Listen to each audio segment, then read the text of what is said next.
Welcome to my class. In this video lecture, we will talk about Information Technology Act 2000.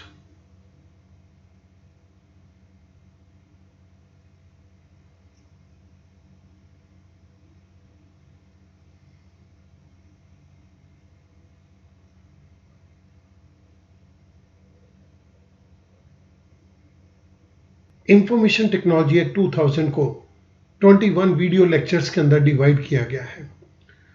पहले 10 video lectures के topic ये हैं जो आप इस स्लाइड के अंदर देख सकते हैं। इसके बाद के वीडियो लेक्चर के टॉपिक्स इस स्लाइड के अंदर आपको दिए गए हैं। इस पर्टिकुलर वीडियो लेक्चर के अंदर हम बात करेंगे the 14th part, that is licence to issue digital signature certificate. Let's start with it. सबसे पहले मैं एक बारी आपको यहां पर सर्टिफाइंग अथॉरिटी को एक्सप्लेन कर रहा हूं। Certifying authority means a person who has been granted a licence to issue electronic signature certificates to subscribers. Certifying authority एक वो व्यक्ति है जिसे इस बात का लाइसेंस दिया गया है कि वो सब्सक्राइबर को इलेक्ट्रॉनिक सिग्नेचर सर्टिफिकेट्स इशू करे। License to issue digital signature certificates, Section 21. Any person may make an application to the controller for a license to issue digital signature certificate.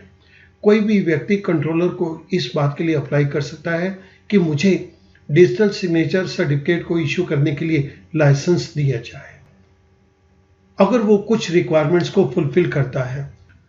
जो क्वालिफिकेशन कही गई है, जो एक्सपर्टाइज मांगी गई है, जितनी मैन पावर की रिक्वायरमेंट है और जो फाइनेंशियल रिसोर्सेज चाहिए और जो इसके लिए और इंफ्रास्ट्रक्चर फैसिलिटीज चाहिए ताकि हम डिजिटल सिग्नेचर सर्टिफिकेट को इशू कर सकें, अगर एक व्यक्ति के पास ये सभी चीजें हैं तो वो कंट्रोलर के पास डिजिटल सिग्नेचर सर्टिफिकेट को इशू करने के लाइसेंस को कह सकता है।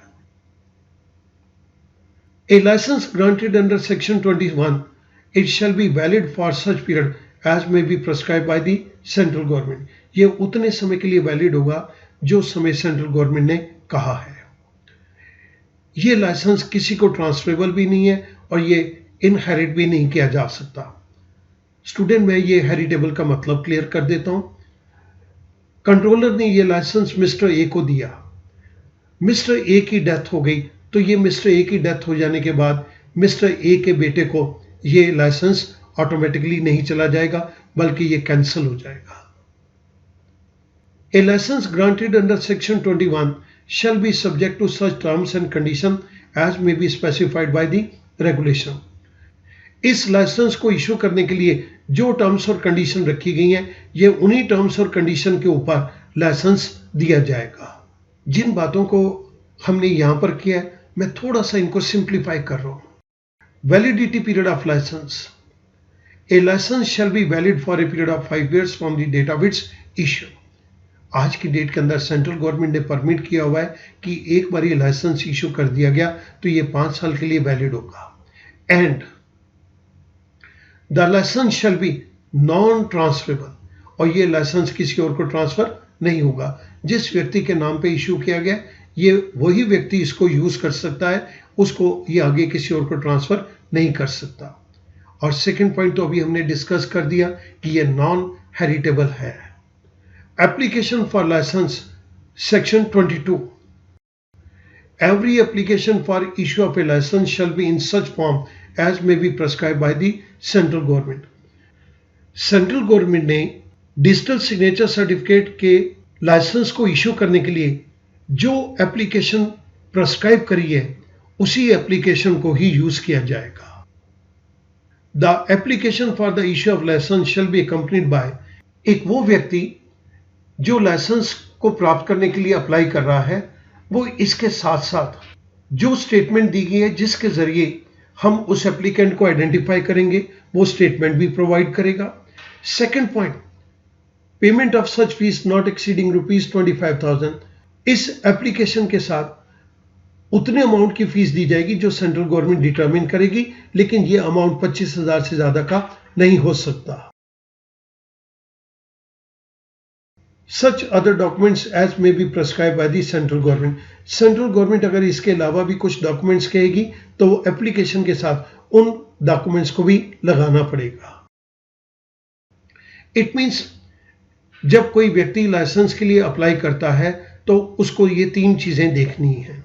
सबसे पहली बात, वो सारी चीजें जिससे कि एप्लीकेंट को आइडेंटिफाई किया जा सके वो भी उस एप्लीकेंट को देनी है। जो भी अमाउंट सेंट्रल गवर्नमेंट प्रेस्क्राइब करेगी, लेकिन 25,000 से ज्यादा का नहीं हो सकता, वो अमाउंट भी फी का उस व्यक्ति को देना है। इसके अलावा सेंट्रल गवर्नमेंट अगर कुछ और डॉक्यूमेंट्स देने के लिए भी कहती है तो वो डॉक्यूमेंट्स भी वो व्यक्ति प्रोवाइड करेगा। Renewal of license section 23. An application for renewal of a license shall be a point in such form, ये उस फॉर्म के अंदर होगा जो कि कहा गया है। Second point, accompanied by such fees not exceeding ₹5,000 as may be prescribed by the central government.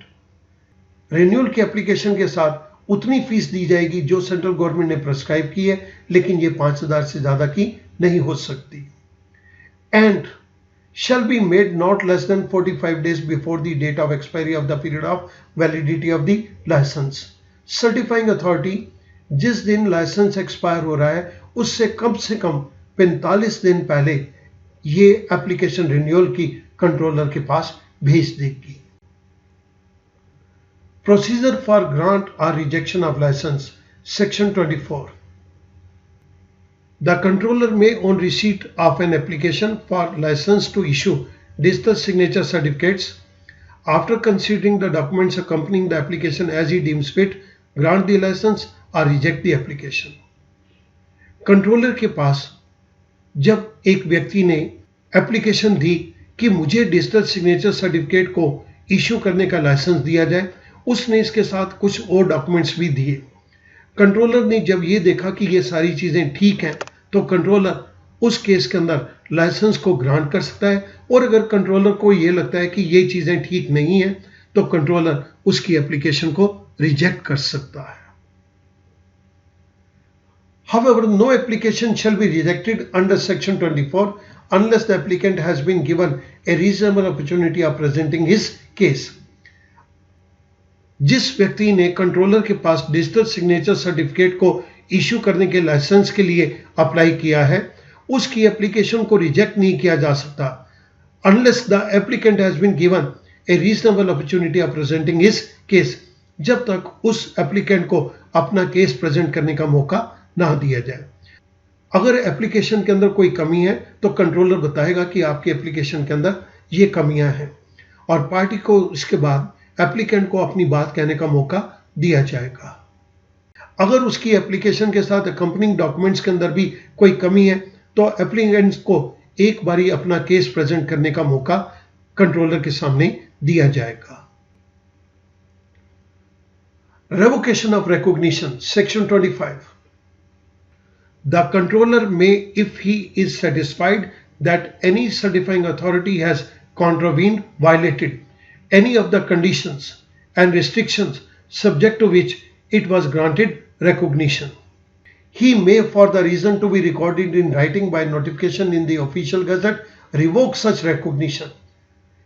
अगर कंट्रोलर इस बात से सहमत है कि सर्टिफाइंग अथॉरिटी ने कुछ कंडीशंस की वायलेशन करी है, उन रिस्ट्रिक्शंस को तोड़ा है जिसके बेस के ऊपर उसे सर्टिफाइंग अथॉरिटी बनने की इजाजत दी गई थी, कंट्रोलर में for reasons to be recorded in writing, controller इन सभी बातों को राइटिंग के अंदर ले लेगा और ऑफिशियल गजट के अंदर नोटिफाई करके इस सर्टिफाइंग अथॉरिटी की रिकॉग्निशन को कैंसिल कर देगा। Suspension of licence, section 25. The controller may, after making an inquiry, revoke the licence.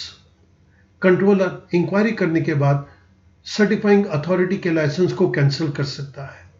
Where a certifying authority has, इस केस के अंदर मैं आपके सामने 4 डिफरेंट पॉइंट्स लूंगा और ये फर्स्ट पॉइंट है A, where a certifying authority has made a statement in, certifying authority ने कोई स्टेटमेंट दी है। सर्टिफाइंग अथॉरिटी ने कुछ एप्लीकेशन के अंदर जब डिजिटल सिग्नेचर सर्टिफिकेट के लाइसेंस के लिए अप्लाई किया उसके अंदर, या सर्टिफाइंग अथॉरिटी ने रिन्यूअल ऑफ लाइसेंस के लिए जब अप्लाई किया तो उसके अंदर कुछ statement the which is incorrect और फॉल्स इन मटेरियल पर्टिकुलर्स, जो कि गलत है, जो कि फॉल्स है सिग्निफिकेंट फॉर्म के अंदर। उस केस के अंदर कंट्रोलर इस सर्टिफाइंग अथॉरिटी के लाइसेंस को कैंसिल कर सकता है। This is the first case. Second case, certifying authority has failed to comply with the terms and conditions subject to which the license was granted. जिन terms और condition के ऊपर licence दिया गया था, सर्टिफाइंग अथॉरिटी ने उन टर्म्स और कंडीशन को फुलफिल नहीं किया, तो कंट्रोलर सर्टिफाइंग अथॉरिटी के लाइसेंस को कैंसिल कर सकता है। This was the second point. Now the third point is where the certifying authority has failed to maintain the standards specified by the central government. Central government ने certifying authorities के काम करने के लिए जो स्टैंडर्ड्स बनाए हैं, अगर ये सर्टिफाइंग अथॉरिटी उन स्टैंडर्ड्स को मीट अप नहीं कर रही, तो कंट्रोलर इस सर्टिफाइंग अथॉरिटी के लाइसेंस को कैंसिल कर देगा। Fourth point, where a certifying authority has contravened, violated any provision of this act, rule, regulation or order made thereunder. अगर सर्टिफाइंग अथॉरिटी ने आईटी एक्ट के अंदर दिए गए किसी भी प्रोविजन को, किसी भी रूल को, रेगुलेशन को या कोई ऑर्डर दिया गया उसको फॉलो नहीं किया, in that case controller can cancel the licence of certifying authority. However, no license shall be revoked. Controller licence को कैंसिल नहीं करेगा unless the certifying authority has been given a reasonable opportunity of showing cause against the proposed revocation. जब तक certifying authority को अपनी बात कहने का मौका नहीं दिया जाएगा अगेंस्ट द प्रपोज्ड रेवोकेशन, तब तक लाइसेंस को कैंसिल नहीं किया जा सकता। In simple terms, certifying authority के लाइसेंस को कैंसिल करने से पहले कंट्रोलर सर्टिफाइंग अथॉरिटी को कैंसिलेशन के विरुद्ध अपनी बात कहने का मौका देगा। नोटिस ऑफ सस्पेंशन और revocation of licence, section 26, where the license of certifying authority is suspended or revoked, the controller shall publish notice of such suspension or revocation as the case may be in the database maintained by him. जहां पर certifying authority के licence को temporary period के लिए रोक दिया गया, that is suspended, या जहां पर सर्टिफाइंग अथॉरिटी के लाइसेंस को कैंसिल कर दिया गया है, इन दोनों केसेस के अंदर the controller shall publish notice of such suspension और रेवोकेशन। कंट्रोलर सस्पेंशन या रेवोकेशन के नोटिस को पब्लिश करेगा और अपनी डेटाबेस के अंदर इसको मेंटेन करके रखेगा ताकि पब्लिक डेटाबेस में से इसको देख सके, इसको रिट्रीव कर सके। Display of licence, section 32, every certifying authority shall display its license at a conspicuous place of the premises in which it carries on its business. Certifying authority जिस प्रीमिसेस के अंदर अपना बिजनेस चलाती है, उस प्लेस के अंदर जो एक प्रोमिनेंट जगह है जहां पर सबकी नजर जाती हो, वहां पर सर्टिफाइंग अथॉरिटी अपने लाइसेंस को डिस्प्ले करेगा। Conspicuous place means prominent place. Surrender of licence, section 33, every certifying authority whose license is suspended or revoked shall immediately after such suspension or revocation surrender the license to the controller. ये तो बहुत ही simple है। वो सारी certifying authority जिनके licence को suspend कर दिया गया या कैंसिल कर दिया गया, वो इमीडिएटली सस्पेंशन या कैंसिलेशन के बाद अपना लाइसेंस कंट्रोलर को सरेंडर कर देंगे। Rules regarding issue of licence, इसके अंदर मैं आपके सामने 6 रूल्स की बात करूंगा। The first one is in relation to application for licence, second in relation to submission of application, the third one validity of licence, the fourth one issuance of license, the fifth one renewal of license, and the last one in case of suspension of license. What are the different rules for these points we are going to talk about? The first one is application for license. The following persons may apply for grant of license to issue electronic signature certificate: individual, company, firm and government. ये चारों digital signature certificate के licence के लिए apply कर सकते हैं controller के पास। मैं इन चारों के डिफरेंट केसेस को आपके सामने एक एक करके टेक अप कर रहा हूं। An individual being a citizen of India and having a capital of ₹5 crore और मोर इन हिज बिजनेस और प्रोफेशन। कोई भी इंडिविजुअल जो इंडिया का सिटीजन है, जिसके पास 5 करोड़ या उससे ज्यादा की कैपिटल है अपने बिजनेस या प्रोफेशन के अंदर, वो कंट्रोलर के पास डिजिटल सिग्नेचर सर्टिफिकेट के लाइसेंस के लिए अप्लाई कर सकता है। Second, company. A company having paid up capital of not less then ₹5 crore and net worth of not less then ₹50 crore. एक वो कंपनी जिसकी पेड अप कैपिटल 5 करोड़ से कम नहीं है, और वो कंपनी जिसकी नेटवर्थ 50 करोड़ से कम नहीं है। Net worth here means assets minus liabilities. ये कंपनी कंट्रोलर के पास डिजिटल सिग्नेचर सर्टिफिकेट को लगाने के लिए लाइसेंस के लिए अप्लाई कर सकती हैं, लेकिन इसके साथ कुछ कंडीशंस हैं। However, the company in which the equity share capital held in aggregate by the NRIs, by the foreign institutional investors, or by companies exceed 49% of its capital shall not be eligible for the grant of license. एक ऐसी company जिसके अंदर non resident Indians, foreign institutional investors या foreign companies ने equity share capital के अंदर 49% से ज्यादा इन्वेस्ट किया हुआ है, that company is not eligible for the grant of licence. The third point is in relation to firm, partnership firm. A firm having capital subscribed by all partners of not less than ₹5 crore. एक ऐसी partnership firm जिसके अंदर partners ने 5 करोड़ या 5 करोड़ से ज्यादा की capital को सब्सक्राइब किया हुआ है, और जिस पार्टनरशिप फर्म की नेटवर्थ 50 करोड़ से कम नहीं है। Net worth here means assets minus liabilities. वो partnership firm digital signature certificate के लाइसेंस को लेने के लिए अप्लाई कर सकती है, लेकिन इसके अंदर कुछ कंडीशंस हैं।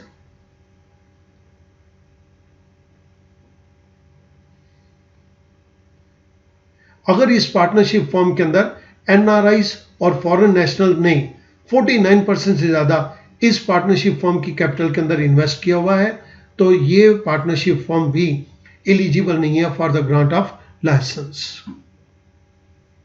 एक ऐसी पार्टनरशिप फर्म जिसकी कैपिटल के अंदर नॉन रेजिडेंट इंडियन और फॉरेन नेशनल का कंट्रीब्यूशन 49% से ज्यादा है, उस पार्टनरशिप फर्म को भी हम ये बोलेंगे that partnership firm is not eligible for the grant of license. Fourth point, central government or state government or any of the ministries or department, agencies or authorities of such government. Central government खुद चाहे, state government या कोई ministry या कोई department या government की कोई agency या अथॉरिटी अगर वो चाहती है तो उसे डिजिटल सिग्नेचर सर्टिफिकेट को इश्यू करने का लाइसेंस इशू कर दिया जाएगा। तो स्टूडेंट, यहां पर आपने 4 बातें पढ़ी।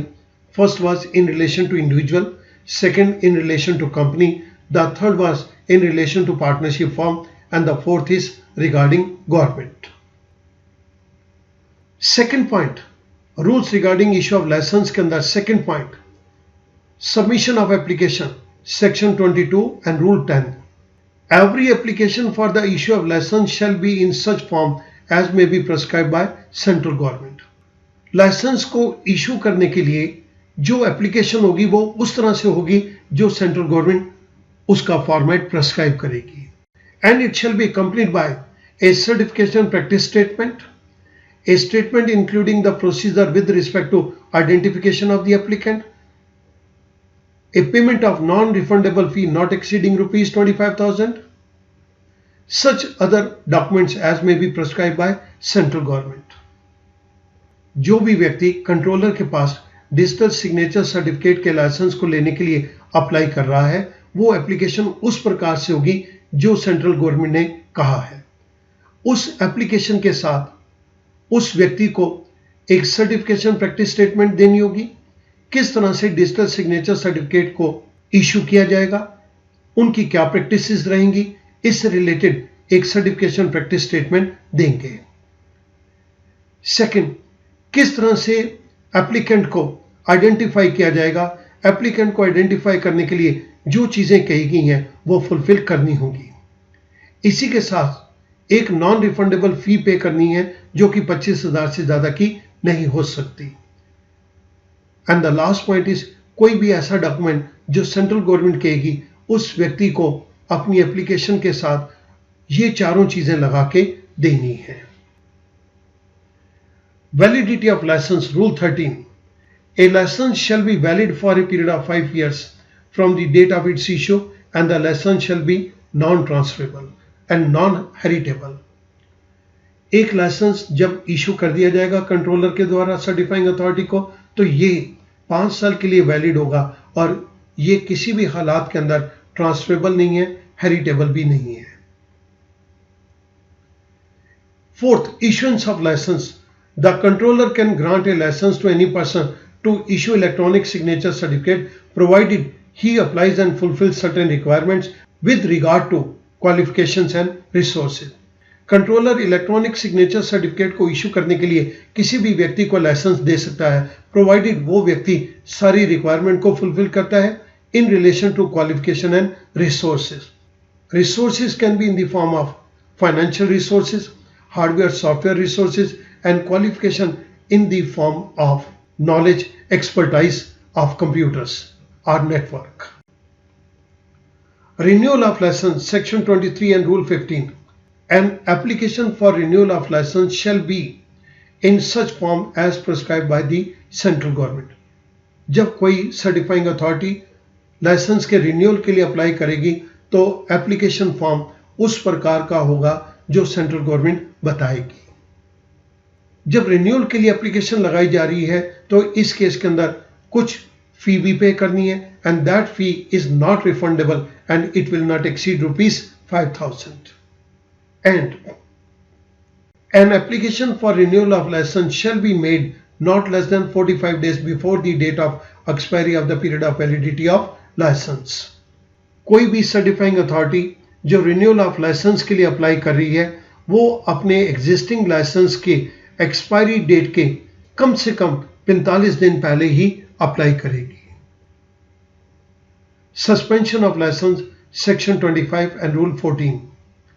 Controller may suspend the licence under certain situation for making an inquiry.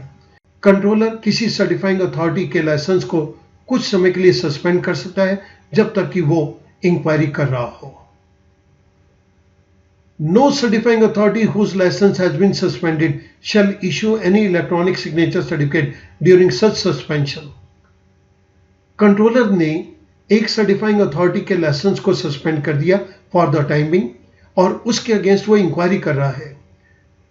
जब तक उसका लाइसेंस सस्पेंडेड रहता है तब तक वो सर्टिफाइंग अथॉरिटी कोई नया इलेक्ट्रॉनिक सिग्नेचर सर्टिफिकेट इशू नहीं करेगी. Now let us summarise.